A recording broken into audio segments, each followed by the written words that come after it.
Nixiyana devam hürmetli vatandaş. Bugün Kislağa 2022 yıl 12. ayının 28. günü. Endiki yukarı nima dedik?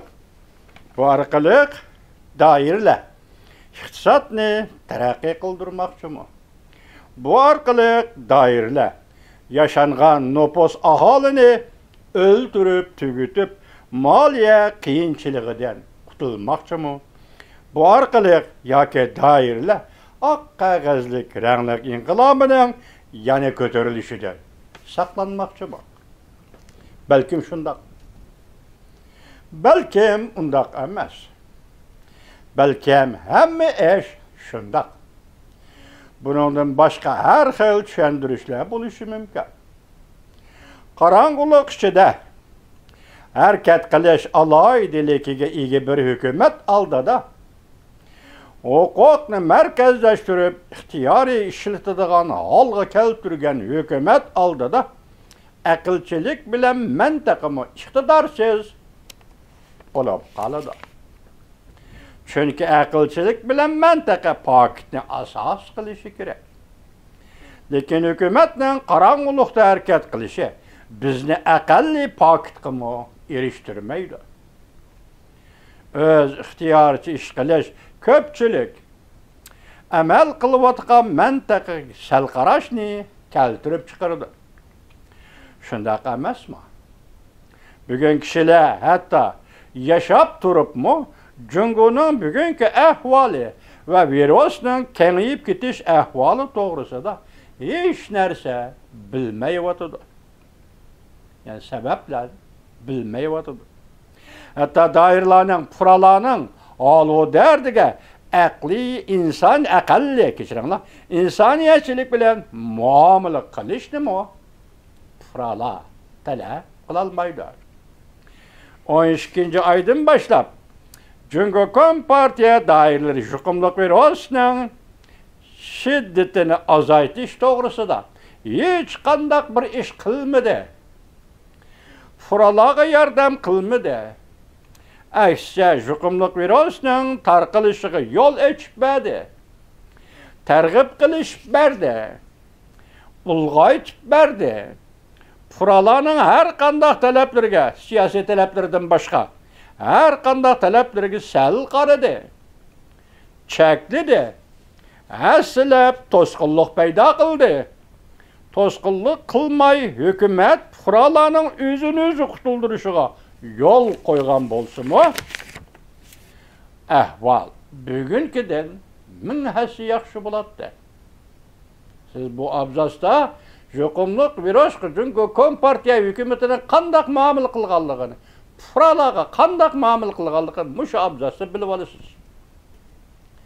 Ashuna to'sqinlik qilmagan bo'lsa, qarshilik qilmagan bo'lsa, hukumat fuqarolar balki o'zini qutqiza oladi. Bugungidan ming hafta yaxshi bo'ladi.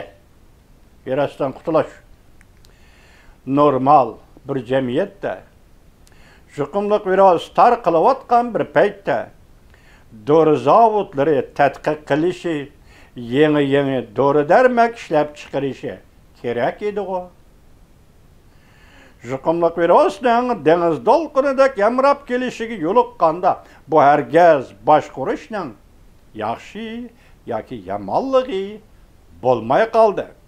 Aksiya elib berilgan bir tutash sistemli harakatlar Cumhuriyet jamiyatida virusga qarshi tartibni ojizlashtirish, ommaviy mahsulot buyumlarga buzg'unchilik qilish, tibbiy davolash manbalariga va tibbiy davolash uchurlari bilan ta'minlashga buzg'unchilik qilish, yanada aksi bo'lganda fuqarolarning bu kriz ichida o'zini qutuldirishiga buzg'unchilik qilish. Fuqarolarning yuqumliq virus krizi ichida o'zini o'zi qutuldirishiga buzg'unchilik qilish. Anladingizmi, vatandaş? Buzg'unchilik qilish, to'sqinlik qilish. Bu hadislar salbiy boshqarish deb ataldi. Salbiy boshqarish yuz bergan joyda Hükümetinin bolğunıdan bolmağını yaxşı. Bundaq hükümetinin hükümet bulup duruşudan hükümet bolmağını yaxşı.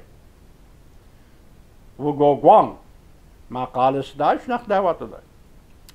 Puralamı oxşaşla başquruşa kuch çıqıralaydı. Lekin erişidigini yanala salbiy neticedir. Çünkü hükümet çekleydi. Neymiş ki bundaq salbiy başquruş fonksiyasi o'ttirg'i chiqdi Cungo'da? Bu mavzu bek çoğ mavzu. Bu yerde kanat yaydırışqa bulmaydı. Hugo Guang'ın, tədqiqatçı Hugo Guang'ın ahırkı cümlesi. Bu mavzu bek çoğ mavzu. Bu yerde kanat yaydırışqa bulmaydı. Hugo Guang bu aptor Amerika ovozinin taklif qilingan obzorchisi. Stanford Universiteti Jungo iqtisodiy va Jungoning siyosiy tuzumini tadqiq qiladigan tadqiqotchi. Amerika Osiyo jamiyati tadqiqot o'rnining tadqiqotchisi. Hugo Guang apandining Amerika ovozi radiosining taklifi bo'yicha yozgan yuqorqi maqolasini sizlarga anlattık. Bundan bugünkü Jungo jamiyeti bilen hükümet, Jungo Kompartiya hükümetinin münasebetinin yoki virasga tutgan muomalasining nima ekanligini ko'rib olsangiz vatandosh, nayt chunqur tasavvurga g'arq bo'lasiz.